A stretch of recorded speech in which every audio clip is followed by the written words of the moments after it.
السلام علیکم ورحمۃ اللہ وبرکاتہ۔ پیارے بچوں، میں آپ کی اردو کی ٹیچر ہوں مس عظمیٰ۔ بچوں، آج دن ہے سوموار اور تاریخ ہے 19 اپریل 2021۔ بچوں، ہمارا آج کا عنوان ہے ورک شیٹ صفحہ نمبر 8 اور 10۔ بچوں، آج ہم کریں گے اپنا ورک شیٹ کا صفحہ نمبر 8۔ اس میں کیا ہے؟ سبق نمبر 9، حضرت عمر فاروق رضی اللہ تعالیٰ عنہ۔ اس کے ہمیں یہاں پر عنوان ہمارا کیا ہے؟ جملہ سازی، یعنی ہم نے جملے بنانے ہیں۔ اس کے لیے ہمیں الفاظ دیے ہیں اور دوسری یہاں ہم نے جملے لکھنے ہیں۔ سب سے پہلا لفظ ہے خلیفہ۔ خلیفہ کسے کہتے ہیں بیٹا؟ اللہ کے نائب کو۔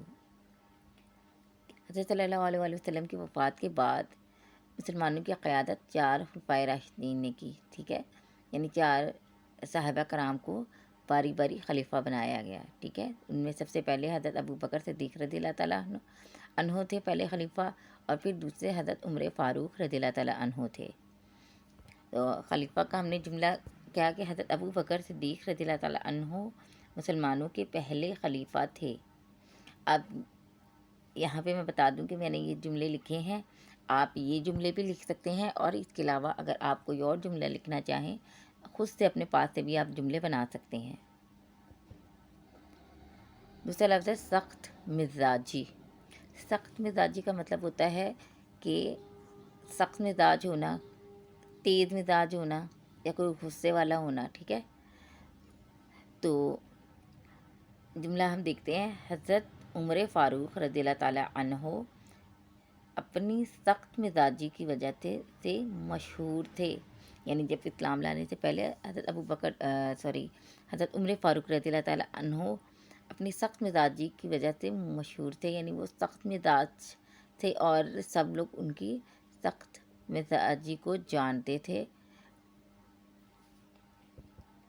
اس کے بعد اگلا لفظ ہے رعایا، ٹھیک ہے؟ رعایا کا مطلب ہوتا ہے عوام، ٹھیک ہے؟ بادشاہ اپنی رعایا کا خیال رکھتا تھا۔ اس کے علاوہ آپ کوئی اور بھی جملہ بنا سکتے ہیں، جیسے حضرت عمر فاروق رضی اللہ تعالیٰ عنہ اپنی رعایا کے بارے میں ہر وقت فکر مند رہتے تھے یا ان کا خیال رکھتے تھے۔ اگلا لفظ ہے وقف کرنا۔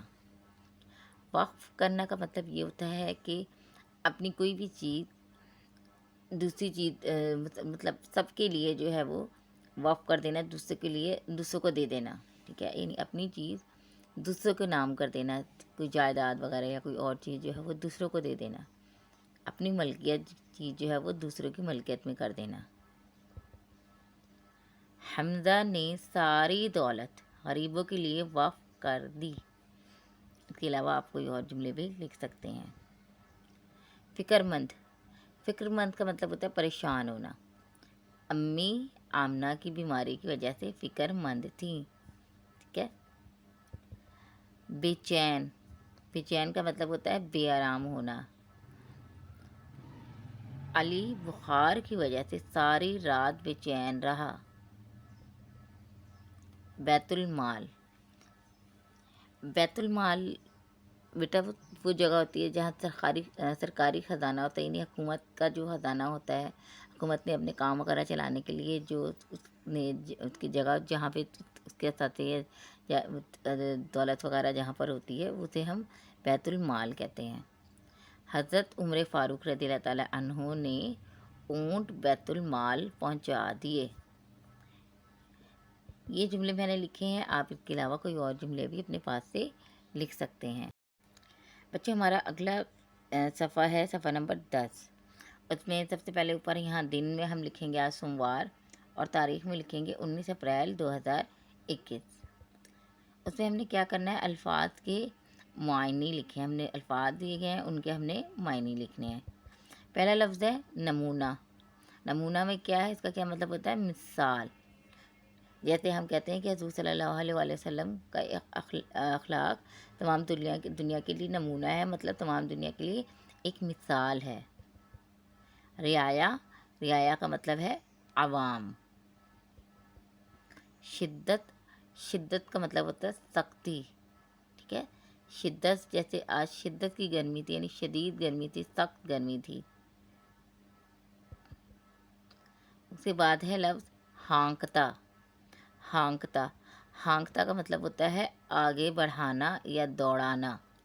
हाँकता का लफ्ज़ इस्तेमाल होता है, हम जैसे जानवरों को हाँकते हुए ले जाते हैं, यानी जानवरों को आगे बढ़ाते हुए कहीं लेकर जाना हो तो पीछे हम उनको हाँकते हैं, उनको आगे ले जाने के लिए उनको जो हम बढ़ाते हैं उसे हाँकता कहते हैं, ठीक है। उसके बाद है लफ्ज़ भरोसा। भरोसा का मतलब होता है एतमाद, एतमाद करना, यकीन करना, भरोसा करना, ठीक है।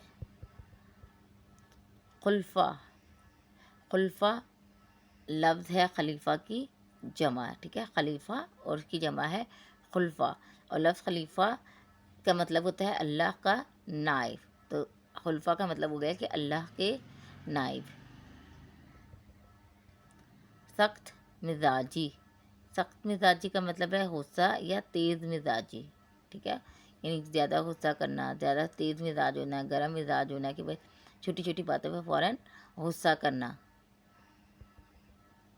विसाल, विसाल का मतलब है वफ़ात, यानी फौत हो जाना। इंतहा, इंतहा का मतलब आखिर या इख्तिताम। हम कहते हैं कि भाई ये किसी काम की या मेरे सब्र की इंतहा हो गई, यानी इख्तिताम हो गई, कि बस हो गई, ख़त्म हो गया, ठीक है। बैतुल माल, बैतुल माल सरकारी ख़जाना, ठीक है। जहाँ से हुकूमत ने जो अखराजात अपने पूरे करने होते हैं, उनकी जो है वो सरकारी जहाँ ख़जाना होता है उसे बैतुल माल कहते हैं। आगे बेटा सफ़र नंबर 10 पे अगला हिस्सा है, अपने बारे में कुछ ऐसी बातें लिखें जो दूसरों के लिए भी फ़ायदेमंद हो और वो भी उन्हें अपनाए। यानी हमारे अंदर जो अच्छी आदत है या अच्छी बात है जिससे दूसरों को भी फ़ायदा होता हो, वो हमने लिखनी है। और वो आदत या अच्छी बात ऐसी होती है कि जो दूसरों को भी अपनानी चाहिए, ठीक है। तो यहाँ पे बच्चों मैंने जैसे लिखा है, हर इंसान में कोई ना कोई अच्छी आदतें होती हैं, अच्छी आदतें या अच्छी बातें होती हैं जिनकी वजह से ख़ुद को बल्कि दूसरों को भी फ़ायदा हासिल होता है। अगर हम सच बोलते हैं तो बेटा इस सच बोलने की आदत की वजह से, अच्छी इस बात की वजह से हमें ख़ुद भी फ़ायदा होता है, बल्कि दूसरों को भी इस बात से फ़ायदा होता है। जैसे मेरी एक अच्छी बात या आदत ये है कि मुझे रास्ते में कोई तकलीफ़दह चीज़ नज़र आए तो मैं उसे वहाँ से उठा देती हूँ। इससे दूसरों को उससे नुकसान नहीं होता। यहाँ एक अच्छी बात मैंने अपनी बताई कि अगर मुझे रास्ते में कोई चीज़ नज़र आती है, कोई ऐसी चीज़ जिससे दूसरों को तकलीफ़ पहुँच सकती है, मैं वहाँ से हटा देती हूँ ताकि किसी दूसरे को तकलीफ़ ना हो। और बेटा यहाँ पे मैंने अपनी एक अच्छी आदत या अपनी बात लिखी है, तो आप लोगों ने आपके अंदर जो अच्छी बातें हैं, अच्छी आदतें हैं, आपने वो लिखनी है तफ़सील से, ताकि वो अच्छी आदतें और बातें जिनसे आपको तो फ़ायदा होता ही होता है, दूसरों को भी उससे फ़ायदा होता है और दूसरों को भी वो आदतें अपनानी चाहिए। तो आपने वो लिखनी है, ठीक है। एक बात मैंने अपनी लिखी है, आप इसके अलावा अपनी अच्छी आदतें, अच्छी बातें आप यहाँ पर लिख सकते हैं और आपने इसे पूरा मुकम्मल करना है, ठीक है। मैंने तो एक बार सिर्फ लिखी है, आपने इसे यहाँ तक पूरा मुकम्मल करना है। मुकम्मल करके आपने लिखना है और फिर आपने सफ़ा नंबर 8 की जुमले जो हमने बनाए हैं जुमले, और ये सफ़ा नंबर 10 के अल्फाज मायने, और इसकी आपने करके तस्वीर बनाकर जी सूट पे ये भेजनी है, ठीक है। और आपने अपना काम ज़रूर मुझे सेंड करना है। अगर आप काम अपना सेंड नहीं करेंगे तो आपकी खैरात नहीं लग जाएगी, ठीक है। अपना बहुत ख्याल रखिएगा। शुक्रिया। अल्लाह हाफिज़।